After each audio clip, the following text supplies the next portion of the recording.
मैं सबको प्रणाम करता हूँ, नमन करता हूँ। और आपके चरण बड़े भाग्यशाली है जो इस प्रकार की कथाएं आपको सुनने को मिल रही है। इसे हृदय संगम करिए, भस्मी के रहस्य को समझिए।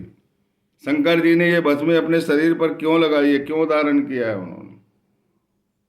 उस अलख निरंजन ने, उस सत्य पर ब्रह्म स्वरूप जिसकी निर्गुण सत्ता ने अपने सगुण रूप में क्यों भस्मी धारण किया है, इसको जानना चाहते हैं। साईनाथ महाराज आत्मलीन रहते हैं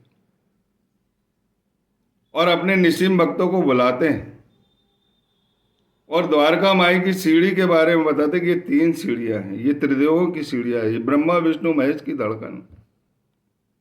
और सीढ़ियां चढ़ने के बाद जब धूनी के पास ले जाते, देखो ये अलख, देखो अलख निरंजन भगवान शिव सत्य ब्रह्म स्वरूप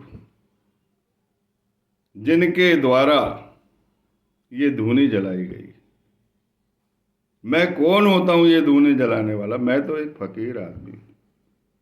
ये द्वारका माई जैसा आदेश करती है वैसा मैं उस आज्ञा का पालन करता हूं। ये मेरी कर्मस्थली। ये धूनी क्या शिक्षा देती है? ये शरीर नाशवान है जिसका हमें अभिमान है, ये जलकर राख होने वाला है। आत्मा सत्य है, ब्रह्म की वस्तु है, सद्वस्तु है। और जब जलकर राख हो जाता है उस राख को नहीं जलाया जा सकता। राख को जलाएंगे भी तो राख ही बनेगी, राख नहीं जलती, क्योंकि वो ब्रह्म का सत्य स्वरूप है। और उस सत्य स्वरूप से शिव जी ने प्रेम किया। उस सत्य स्वरूप से अनेकों के भौतिक उपचार होते हैं, उनको जीवन मिलता है, क्योंकि चिंताएं जो है चिता बनकर जल जाती है, दुख जल जाते हैं, संताप जल जाते हैं, पीड़ा जल जाती, वेदना जल जाती और जलकर धुआं बनकर शिरडी के आकाश में लुप्त होते हैं। और उस भस्मी के सत्य को लोग नहीं समझते। लोग भस्मी का वितरण नहीं करते, लेकिन ये द्वारका माई कहती, प्रेम से कहती, रमते राम आओ जी, ऊदियों की गोनियां ले जाओ जी, क्योंकि ऊदी सत्य है, यही तुम्हारा उपचार करेगी। इस सत्य को समझो, ये जीवन में कुछ नहीं, त्याग की शिक्षा देती है ऊदी। अहंकार शून्यता की ओर जाता है और सुसंगति प्राप्त होती है जो भस्मी से प्रेम करता है, क्योंकि भस्मी शंकर जी का सत्य है।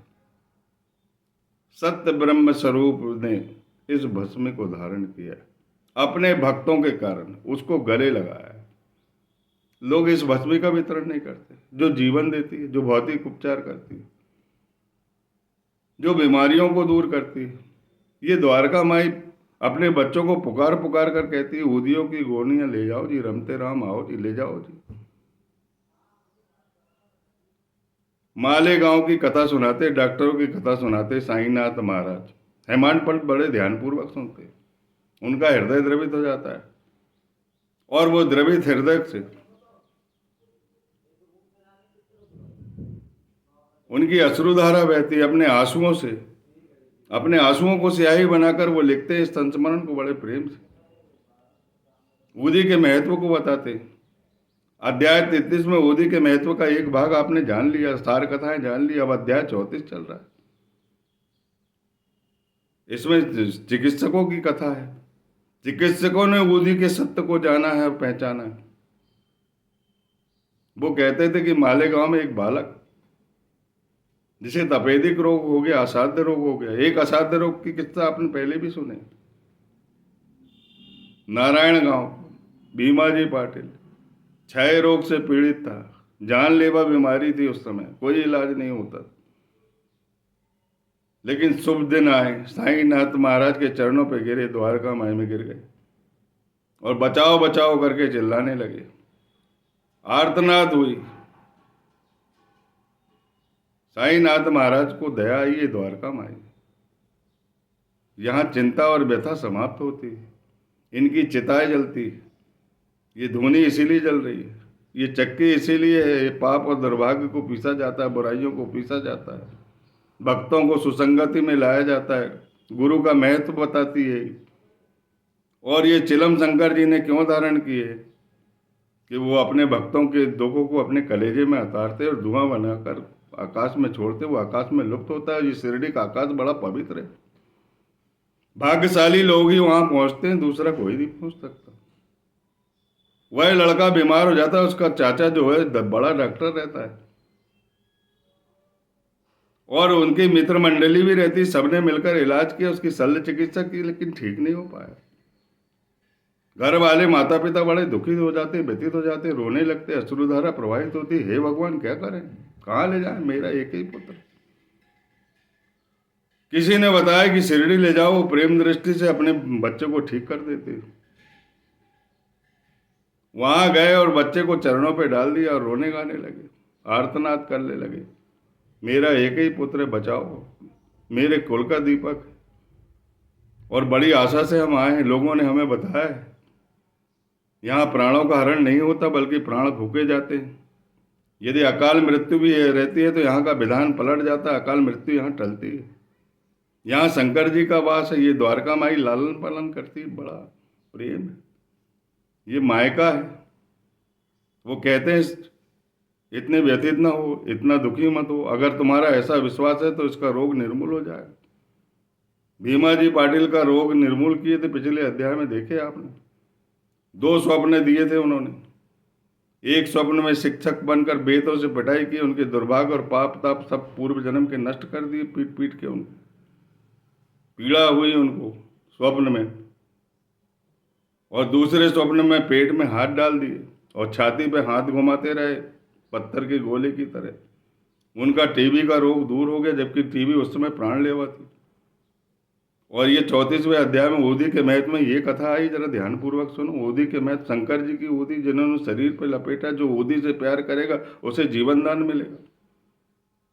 और नहीं है ओदी तो भी कोई बात नहीं, अगर प्रेम से श्रद्धा से अगरबत्ती की भी ओदी आप दे दोगे, अगर आपका विश्वास पक्का है तो वो ओदी की तरह काम करेगी। लेकिन जिसका विश्वास पक्का है उनका काम हो जाएगा, और जिनका विश्वास कच्चा है उनका काम नहीं हो सकता। आम के झाड़ में बहुत से बौर आते हैं अधपके, कुछ नीचे गिर जाते, कुछ हवा धूंध में गिर जाते, कुछ बिजली पानी में गिर जाते, कुछ अपने आप गिर जाते। लेकिन जो विश्वासी वो लगे रहते, वो दूसरे को सुख पहुंचाते, वही सुख यहाँ द्वारका माई देती। साईं नाथ महाराज ने कहा कि चिंता ना करो, ये ओदी ले जाओ, रोगग्रस्त स्थान पर लगाओ। थोड़ी देर बाद कहते कि बच्चे को दिखाओ, मेरे पास लाओ, और रोगग्रस्त स्थान पर वो स्पर्श करते हैं और उसका रोग दूर हो जाता है। और वो कह देते कि अब इसका रोग दूर हो गया, निर्मूल हो गया, और वह ठीक हो जाता है। घर वालों को बहुत प्रसन्नता होती है। अद्भुत चमत्कार, विलक्षण चमत्कार। इकलौता पुत्र, जीवन दान मिल गया, असाध्य रोग था, लेकिन विश्वास बड़ी चीज है। शंकर जी की भस्मी और भगवान राम का नाम, रमते राम आओ जी, ओदियों की गोनी ले जाओ जी, माता कहती है द्वारका माई।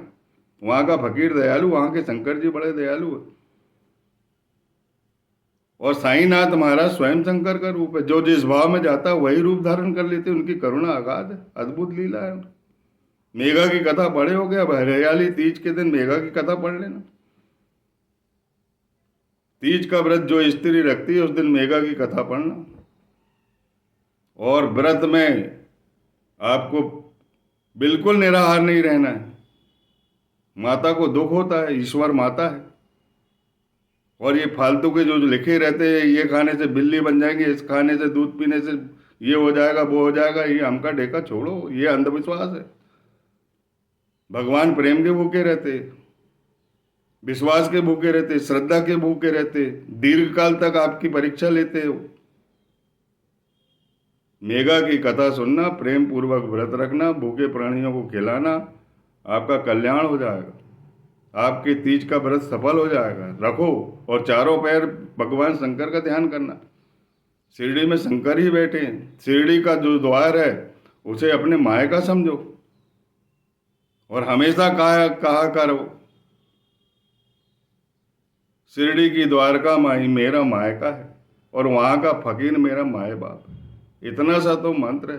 प्रेम पूर्वक हमेशा बोलते रहना, सोते समय बोलना, उठते समय बोलना, और फिर मुझे कमेंट करके बताना कि चिंता रही है। दुख रहा है, अरे चिंता और दुख सब जल जाएंगे चिता बनकर। बाबा की धुनी है, अलख निरंजन की धुनी है।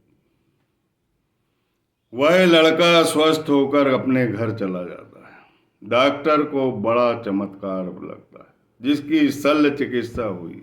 सारी मित्र मंडली ने देखा कि ये लड़का ठीक नहीं हो सकता, अब कोई दैविक उपचार करो। बेचारे गए थे शिरडी, लेकिन लड़का सही सलामत होके आया। फिर से उसका परीक्षण किया, चमत्कार, महान आश्चर्य, कोई रोग नहीं निकला, रोग निर्मूल हो गया।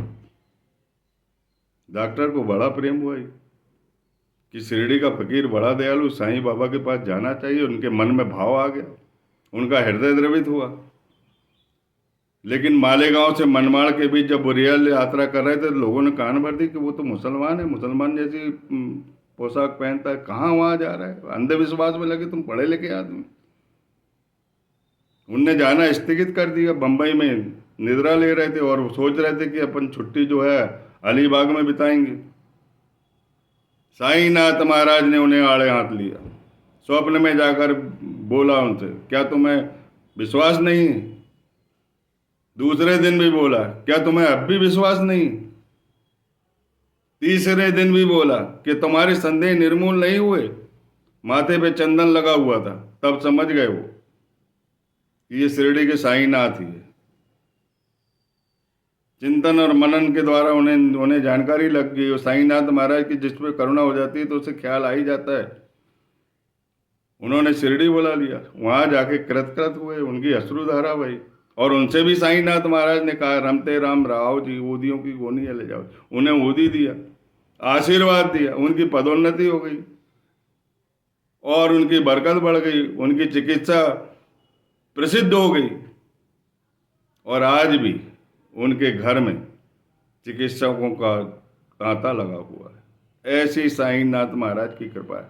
वो तुम्हारा जीवन तो चलाते, तुम्हारे बाल बच्चों को का जीवन भी चलाते, पीढ़ी दर पीढ़ी चलाते, और एक ही काम नहीं करते, आपकी दिनचर्या पूरी संभालते वो सुबह से शाम तक, और पूरा जीवन संभालते और अंत में सदगति देते, भगवान के चरणों तक पहुंचाते, आध्यात्मिक उन्नति करते।